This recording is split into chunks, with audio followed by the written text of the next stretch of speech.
अस्सलामुअलैकुम, welcome back to Iqbal international law services. आज का हमारा टॉपिक दुआ ज़हरा केस और उसके कानूनी पहलू।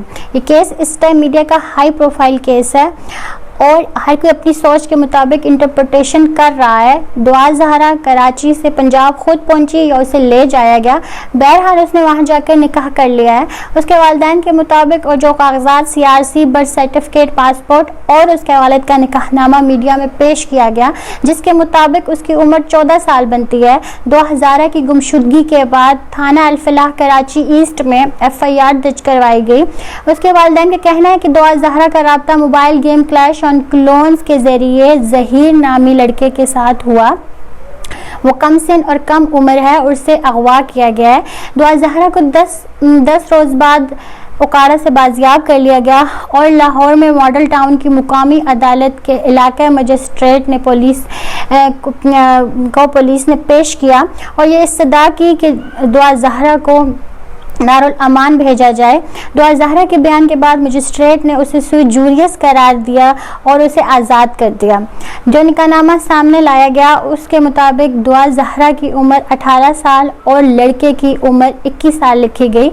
निकाहनामे पे भी ऑब्जेक्शन कर रहे हैं, गलत एड्रेस, गलत उम्र वगैरह, और निकाह ख्वाह ने भी निकाह से इनकार कर दिया है। उधर दुआ ज़हरा ने लाहौर एडिशनल डिस्ट्रिक्ट जज के पास हरासमेंट की पिटीशन फाइल की और उसने क्लेम किया है कि उसके वालिदैन उसको वहां आकर हरासा कर रहे हैं। दुआ ज़हरा ने रटा रटाया बयान मीडिया में जारी किया, जैसे कि ऐसे केसेस में अक्सर वकला अपने क्लाइंट्स को पढ़ाते हैं कि मैंने अपनी मर्जी से शादी की और मैं अपने खावन के साथ खुश हूँ। ऐसे दुआ ज़हरा केस में उधर एक कराची में एक SHO ने उसकी फेक वीडियो जारी की, जिसकी बुनियाद पर उस SHO को सस्पेंड कर दिया गया है। दुआ ज़हरा के मिस्टीरियस किडनैपिंग केस और टीनएजर गर्ल केस में FIA और साइबर क्राइम सेल भी इन्वेस्टिगेशन कर रहा है। ये थे दुआ ज़हरा केस के फैक्ट्स। अब बात करते हैं इसके कानूनी नुक्ता नज़र की। अगर हम चिल्ड्रन मैरिज की बात करें तो पंजाब के कानून के मुताबिक Punjab children marriage restraint act 2015 की रूह से 18 साल की अगर लड़के की उम्र 18 साल है और लड़की की 16 साल से कम है तो तब भी उनकी शादी नहीं हो सकती। और अगर कोई ऐसा करता है और अगर कोई ऐसे काम में उनको फैसिलिटेट करता है, मींस उनका साथ देता है, तो उन दोनों को 6 माह और 50,000 की सज़ा होती है। अगर हम सिंधी कानून की बात करते हैं तो सिंध में चिल्ड्रन मैरिज रिस्ट्रेंट एक्ट 2013 है, उससे 3 साल सज़ा है। अगर हम हाई कोर्ट के इस जैसे केसों में रूलिंग की बात करते हैं तो ऐसी लड़की को सिजूरियस करार दिया गया है, यानी कि वो लड़की जो कानूनी तौर पर अपने फैसले खुद कर सके। आमतौर पर 16 साल की उम्र की लड़की को भी सिजूरियस कहा गया है और करार दिया गया है कि वली के बिना वो अपनी मर्जी से शादी कर सकती है। उसकी रूलिंग है 2018 PLD लाहौर 249।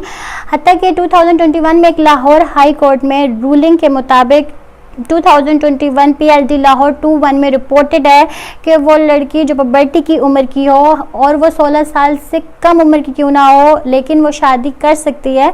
उसकी रूलिंग है 2018 SCMR 1484, 2021 PLD Lahore 77, 2021 PCRJL 1553। Supreme court ने भी ये करार दिया है कि सिजूरियस लड़की की ख्वाहिशात का एहतराम ज़रूरी है।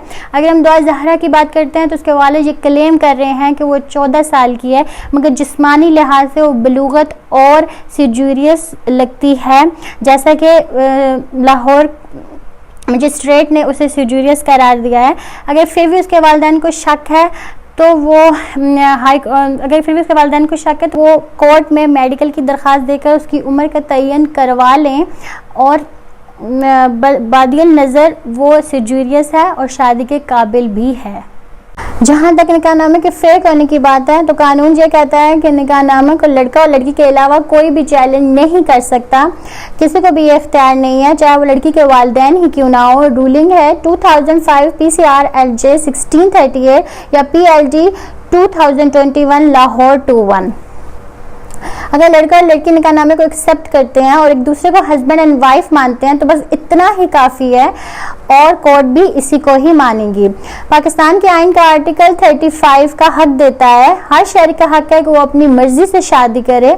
इस पर वफाकी शरीयत का कोर्ट की रूलिंग है 2018 FSC 1741।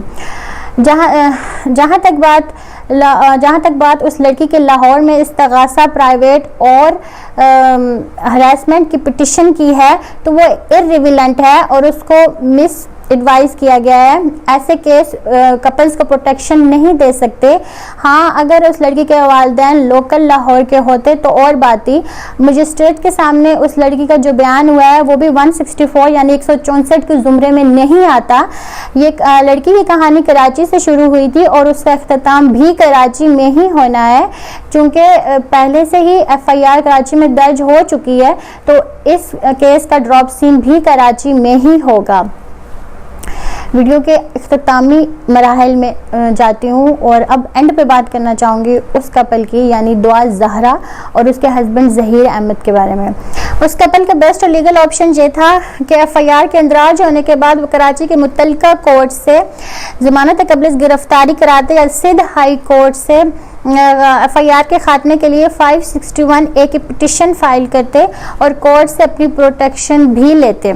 अब चूंकि उन्होंने बेल बिफोर अरेस्ट नहीं करवाई और ना ही FIR की क्वाशमेंट के लिए सिंध हाई कोर्ट से रुजू किया है, तो इस हालत में लड़की की रिकवरी होना है और लड़के की गिरफ्तारी भी होना ही है। अब पुलिस पार्टी लाहौर जाकर उनको गिरफ्तार करके लाएगी और उनकी किस्मत का फैसला कराची कोर्ट से ही होना है। जब तक उस लड़की के वालिदैन इस केस को परस्यू कर रहे हैं, इस दौरान गिरफ्तारी होगी। उस लड़की का 164 का बयान भी लिया जाएगा और फिलहाल के लिए उसको दारुल ईमान भी भेजा जा सकता है। अब इस केस का फैसला लड़की के बयान पर ही होना है और मुमकिन है कि उसके वालिदैन किडनैपिंग के साथ साथ चाइल्ड मैरिज रिस्ट्रिक्ट एक्ट का भी केस कर दें। अब उस कपल के पास एक ऑप्शन ये भी है कि चूंकि ये केस बहुत ज़्यादा हाईलाइट हो चुका है और अब उनकी ज़िंदगियों को भी ख़तरा है, तो उन्हें मगरबी सफारत खाने से रब्ता करके बाहर का अजाइलम क्लेम करके वो बाहर जा सकते हैं, जैसे कि माजी में ऐसे केसों में पहले भी कई दफ़ा हुआ है। ये था आज का हमारा टॉपिक। डेली बेसिस पे लोग इस पे अपडेट कर रहे हैं, बट हमने इसको कानूनी नुक्ता नज़र से आपके सामने पेश किया। See you in another video, same channel. Take care of yourself. अल्लाह हाफिज़।